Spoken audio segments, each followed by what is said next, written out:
contraption, your heal a bit burst, like 500, 600 burst heal, which just can turn a team fight so quickly. And go scared. We see the instant first pick Vox.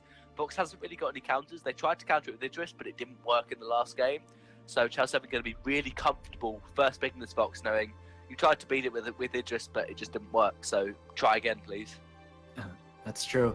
I'm really looking forward to see I don't know if like we have any Seiya players who actually use a Grump Jaw, but it actually is a nice hero to use just for that stuffed ultimate, to get for that 2v1 situation or 3v2 situation, even when you don't get a kill, just because of that one ultimate. I think teams can get an upper hand. So I'm really looking forward to at least see that one hero. Yeah, we haven't seen a lot of Grump Jaw. We haven't seen a lot of emphasis on Grump Jaw in SEA.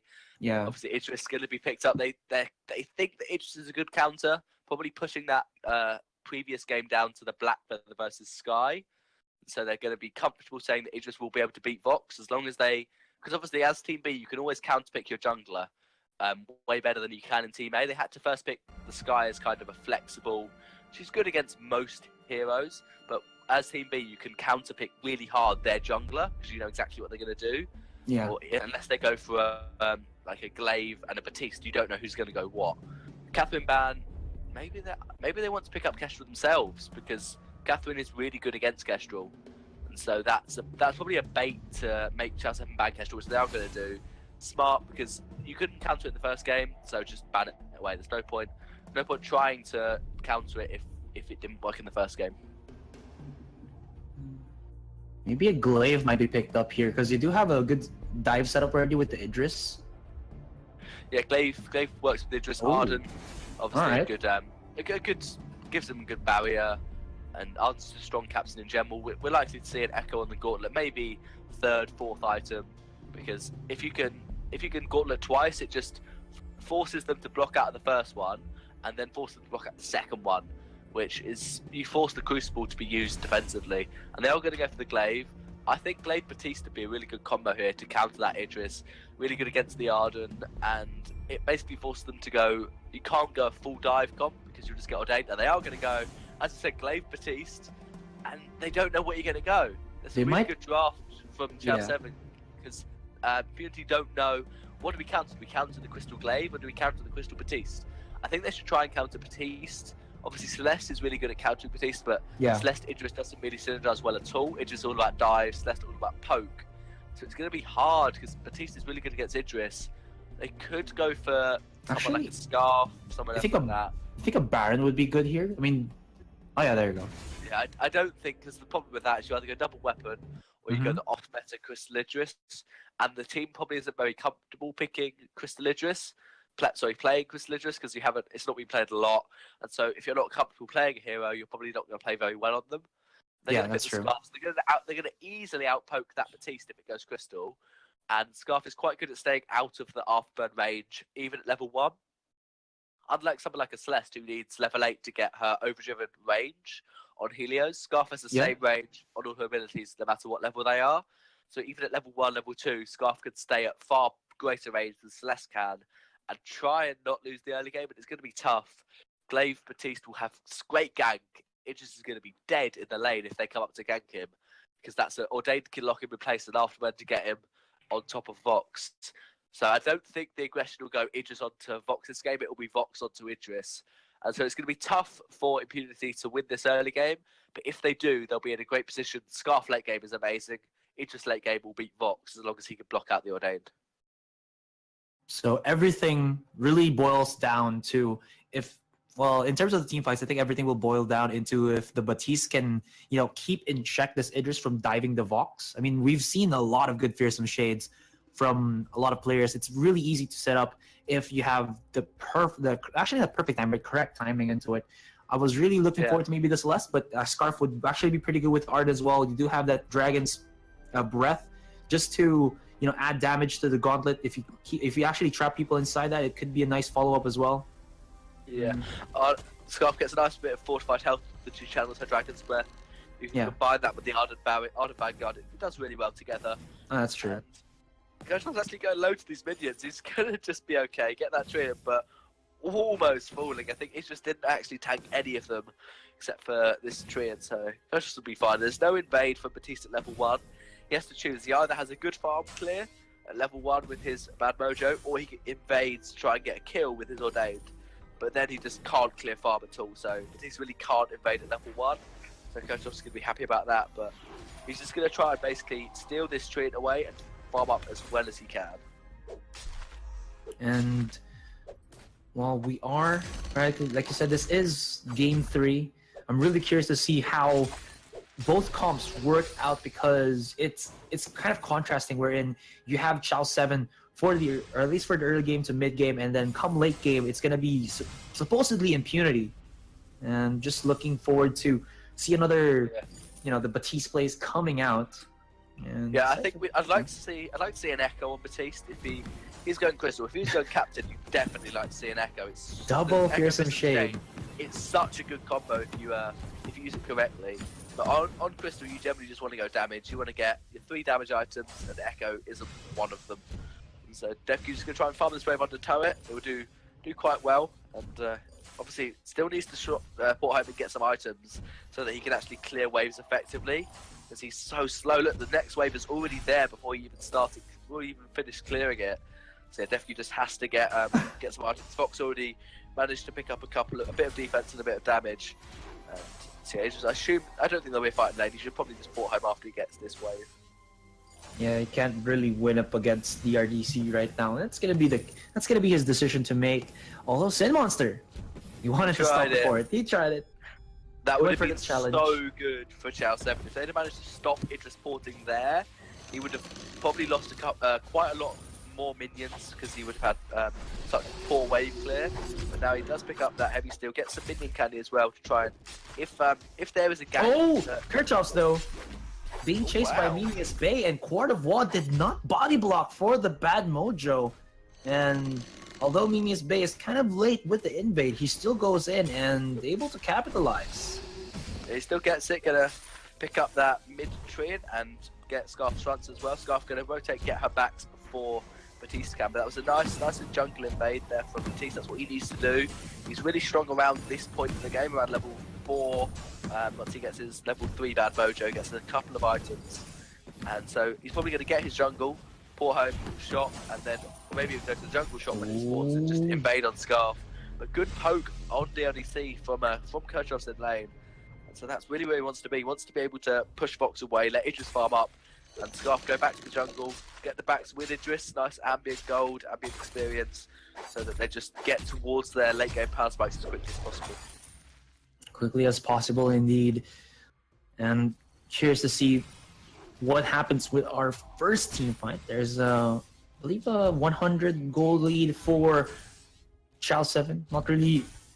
Sorry, not really a lot. Yeah, nothing really. He's now got over to Impunity once Defq gets a little bit of farm, and that was minion candy used by Defq now. So that means that they can't fight really. Vox can't fight Idris in lane, and Vox is going to have a hard time getting these minions under turret. Minion candy makes that really tough, but he's doing well. He's going to get them all, and I think Defq wants to use that minion candy to make sure that he didn't lose a CS. It's a little bit of a waste of gold, 50 gold, and Vox didn't lose any farm, and Idris didn't lose any either. But minion candy it's not a bad idea. It's always good to have one just available. So if a fight does break out in lane, you minion candy your own minions, and they actually do a considerable amount of damage on the enemy lane if they try to fight you. Early game, right? Yeah.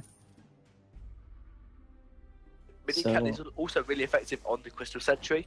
If you manage to bring the fight to your Crystal Sentry and actually minion candy it, then the enemy team cannot fight. It's literally like having another hero. I've said before, the Sentry is like that. It's like you're fighting 4v3. But when it's minion candied, it's just so much damage, and it's actually quite healthy. It takes a long time to take the Sentry down. If you're gonna try and get a gun, maybe they're gonna try and get that. Fearsome Shade is available, but that's not really good when you try and poke under turret. So definitely you're gonna try and find it's there. Is there indeed?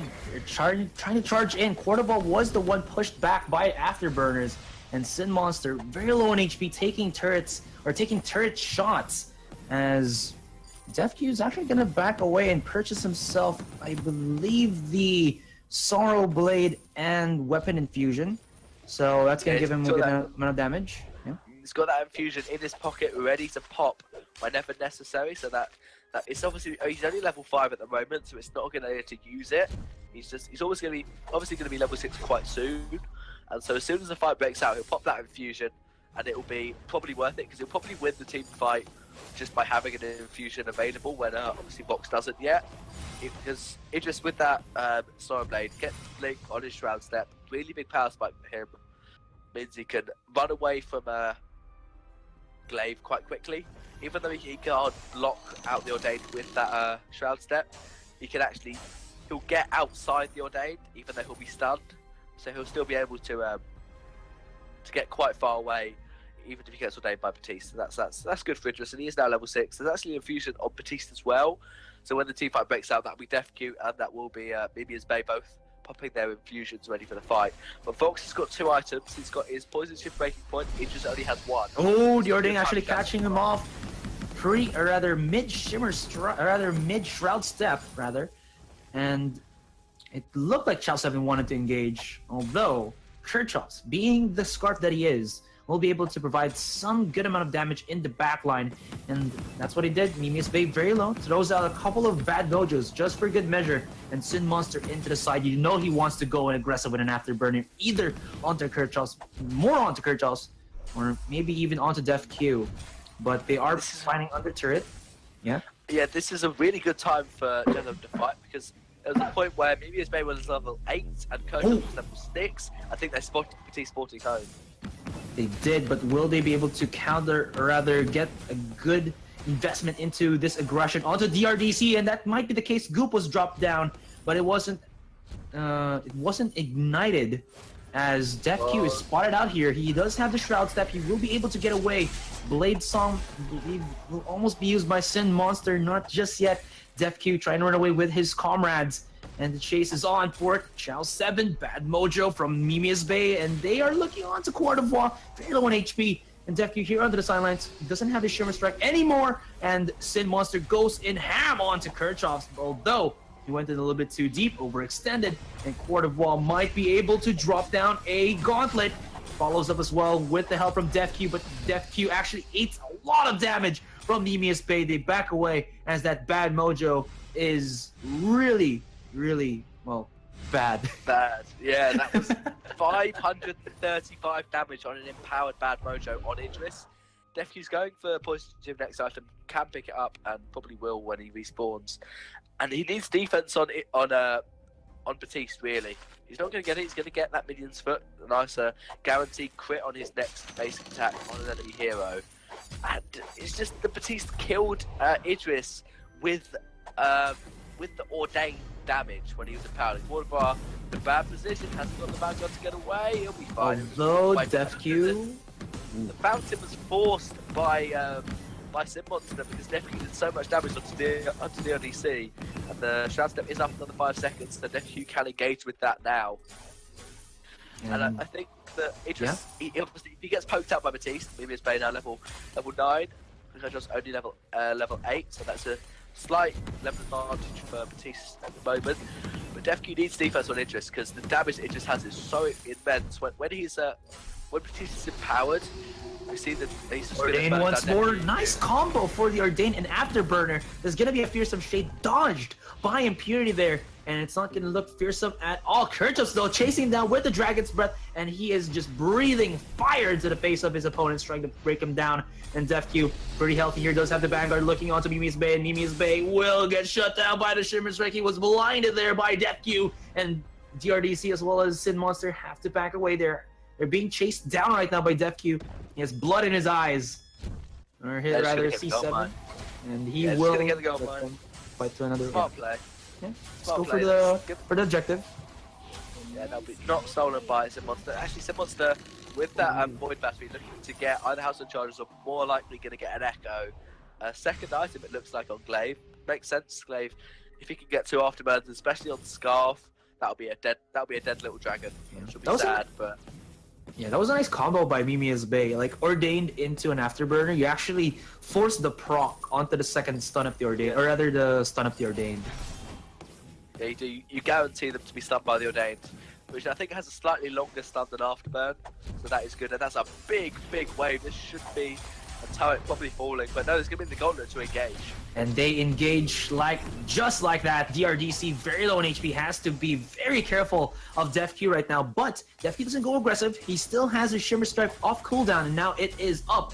He might actually just dive into it. Uses it? No, it's just gonna be the Shroud Step into the Chakram just for the meantime. He's trying to poke them out a little bit here, as he does have that damage as well. Mimi's Bay right onto the sideline, and look at that bad mojo forcing in Sin Monster for the meantime, as he saw DefQ very low in HP. Though you still have to be very careful, because there is, I believe, the Fountain active, still ready to be activated by Court of Law. Uses the Vanguard, but as he goes in and just repositions with Kerchops, he immediately eats a bad mojo, but that doesn't really matter for the meantime, because DefQ will be able to get a rebound chakram as he dies, and that's gonna net the ace for Impunity here. Whoa. Yeah, what a turnaround. That was DefQ just diving in, doing so much damage, getting the box pretty quickly, and Batiste just fell. And yeah, I'm so surprised that they actually managed to win the team fight already, because you would only expect Impunity to win many team fights until they get 15, 16 minutes, get really late game. Well, Idris already has 3 items though, so he's really reaching that almost full damage, because you expect 4 damage items on Idris. But against this kind of comp, I wouldn't be surprised if he actually went for double defense with an Aegis and an Atlas or a Full Metal Jacket. So he's already at that point where he does so much damage that DRDC is going to fall really quickly. Batiste obviously has a lot of sustain on his with Soul Fragments, and DRDC wants to port home. I don't think that flare quite catches him out. Maybe his Bay is empowered, so they can't go in yet. Impunity don't know Vox ported home, and they don't know Batiste, so they're just going to push the wave in. And they could get a gold mine now, but they don't know where Ciao 7 are, so they're not going to risk it. They're going to risk it for the meantime, like you said. But my goodness, you really have to give props to Impunity right there for having great positioning. Although Sin Monster is looking to go for the flank, he gets spotted out by Court of Law and eats a chunk of damage. Ordain will get the stun onto DefQ, but DefQ does have the safety again for that Shimmer Strike. He will be able to use it in a moment's notice if ever the situation does go a little bit too sour for him. Although, look at this, Ciao 7 are gonna go for the wraparound, but Impunity knows better. They know what's up. Although they actually go aggressive, and that Fearsome Shade will force them a little bit into a very awkward situation, but Court of Law dunks down the Gauntlet for the meantime, and Kerchops, oh my goodness, just goes with the Dragon's Breath, and DefQ follows up as well. My god, that was not supposed to be what happened for C7. I mean, they got a better positioning. They got off a nice Fearsome Shade, but Impunity counters in with a Gauntlet as well as a Dragon's Breath. And you know what they say, that out of the frying pan and into the fire, well, if the fire is inside the frying pan, it's going to be very painful. Yeah, definitely. That's actually really good split objectives here. That was it, just taking the turret, taking the sentry, Scarf, and taking the gold mine, and they're all just going to port home. Maybe not Idris is like full health, even though he could take sentry by himself. That's just the damage that Idris did. He did 500 on Batiste once he just to secure the kill. And that's 4 damage items. That's the Tension Bow last, which is always good. Tension Bow now more of an armor pierce item than a on-hit damage item. Obviously, it still has that on-hit burst damage. And DefQ is not in a good position. But he has got Shroud Step, has got Shimmer Strike, has got a Court of Law to keep him alive. Mimi's Bay going to get poked, try and get 3 Soul Fragments ready to fight. But I think Mimi's Bay, you generally don't want to get defense on Batiste until you've got 2, maybe 3 items. But I think he needs to get some on this Idris, because there's just too much damage. If Mimi's Bay gets dived on, DefQ can't even block the dead. He hasn't got a block. He's just going to walk around it, I guess. He's just going to Shimmer Strike out of the Ordained. Yeah.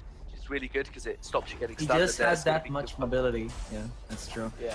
Mimi's Bay here was spotted out, but Impunity actually wanted to go for a wraparound. Mimi's Bay almost face-checking a brush, but, well, he knew better. There's a lot of flares to spot out here to poke at the choke that Impunity is trying to do. They have to be wary of Kerchops for the meantime, because he does have the damage, but Impunity pulls in on the trigger and actually stuns Sin Monster as well as Mimi's Bay. But oh no, what happened to the box? He is actually trying to go for the but you don't have the authority to do that. Respect No. my authority.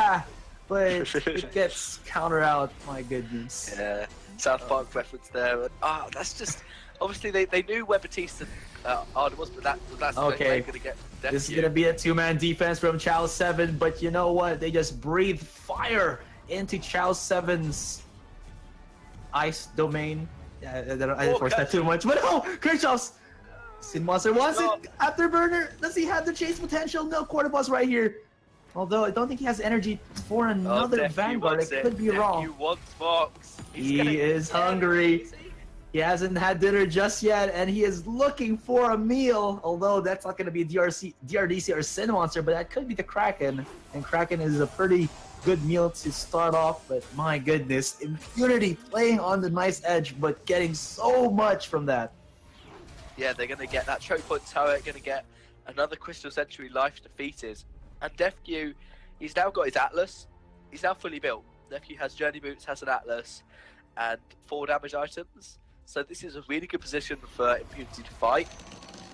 DefQ isn't going to get any more items. He's not going to get any stronger unless he sells maybe his Poison Shiv. And he's going to boost towards his Arden. Arden's in a bad position. Arden is so tanky, and look at how DefQ just destroys one-man army here for Impunity. But you know what? It's a team game. Kirchhoffs will actually provide some support, and Cordoba re-engages with, I believe, actually he uses Gauntlet, I think. No, he didn't. He did not. He used Echo on the Vanguard to keep DefQ nice and healthy. DefQ's carrying too hard this game. That's true. Idris is really showing how why Idris is good against Vox, because he can dive in and kill him. And the fact that they've got a Scarf who counters Batiste this game means that even though we didn't win the last game, it was mainly because Black Feather beat Sky. But if you haven't got your Batiste beating Scarf, you're in a bad position. That is the 3rd Century life defeated. Century's been eliminated. I think Ciao 7 needs to take a really good fight here. He needs to get a good afterburner, good ordained. Otherwise, Idris is just going to destroy you. Yeah, that's he true. wants to wall jump. He would not do it. He would not get that wall jump. Oh, they want it. They want it. They want it so bad. They're poking from over the Walker. Quite a Voice goes. He doesn't even care anymore, as DefQ is just solo destroying Ciao 7. They didn't even have the re-engage potential to work with on this one. There's some shade to come out, but I think it's just too late, and this is going to be Impunity. They were countered on the second game, but now this is just full on out domination by Impunity, and they will keep themselves on that top score and leave Ciao 7 from way behind with still 0 points. No, Ciao 7 did get the second game. So so they will have 1 point. That's true. Well, almost 0 points. Almost 0 points. Yeah, nearly. But I think Ciao 7 will be happy they won the second game. But they'll be slightly disappointed that they couldn't win that game, Vox versus Idris. DefQ just went 11-2